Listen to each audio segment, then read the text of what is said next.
But let's, before we do that, move over to a slightly different field here, which is culture. Culture, like banks and like retailers and like media, is also, I suspect, grappling with some of these issues and trying to think how technology is going to apply in the years to come. And so, Phil, maybe you can give us a perspective on that. Of course.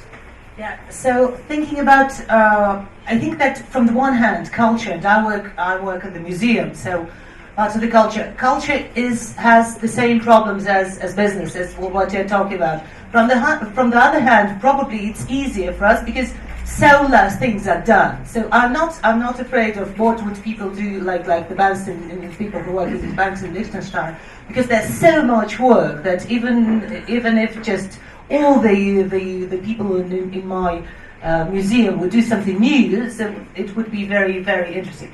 So probably my answer would be in a couple of examples of the projects we're working on now, or we had done just this couple of years in the field of digitalizing our museum work.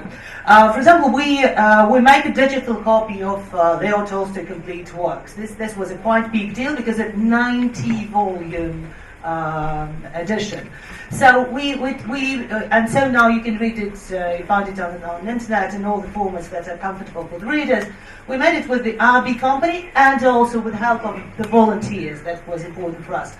Then we decided to make a new format of online reading. I can say marathons when we were reading.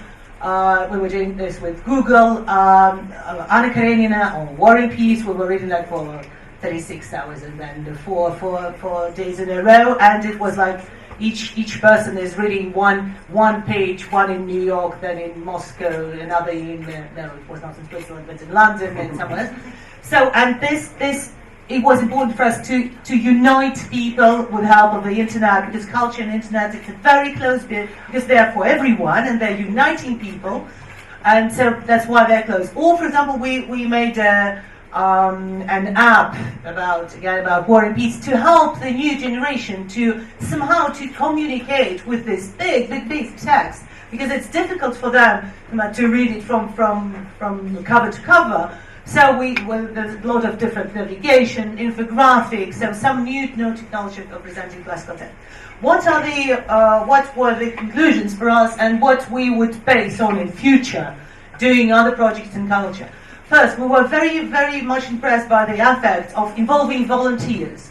First of all, we see that if something is done from the very beginning to the end, and we say, please use it, please read it, please look, okay. Probably I would save the link, and once, I don't know when, I would open it.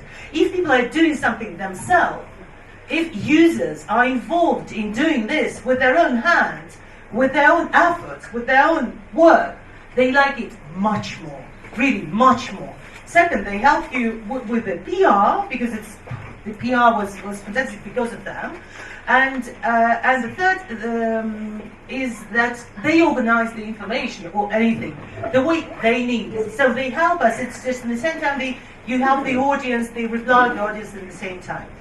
So another thing among the conclusions, we're talking about the new technologies or the new generation of the technologies. And these technologies, they have the features that new generation, like teenagers, has.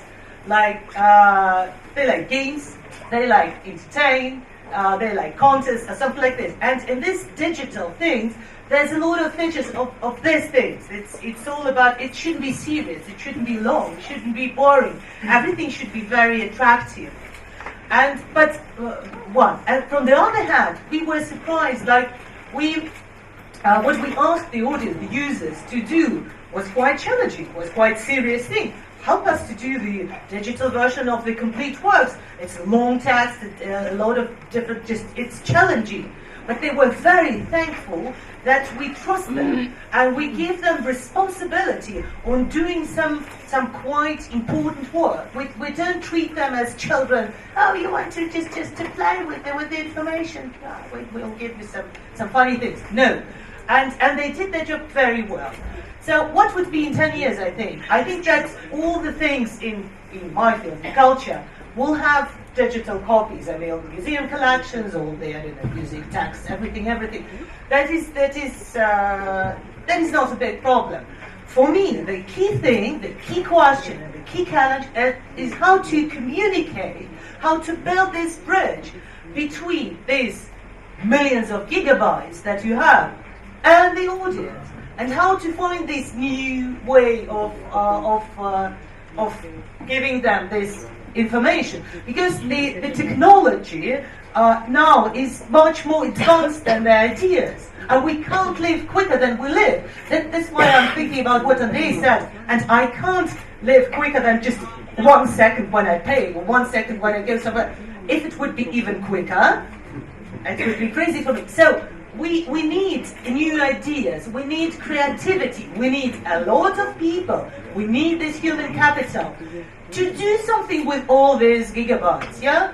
And I think that the secret is, as in all media, the secret is to communicate with the help of emotion. No one is interested in rational information. We can find it. We know that we find it, and it's enough. But going through, applying to heart, not to only to your mind. This is probably the secret of the future. I don't know. I try to use it.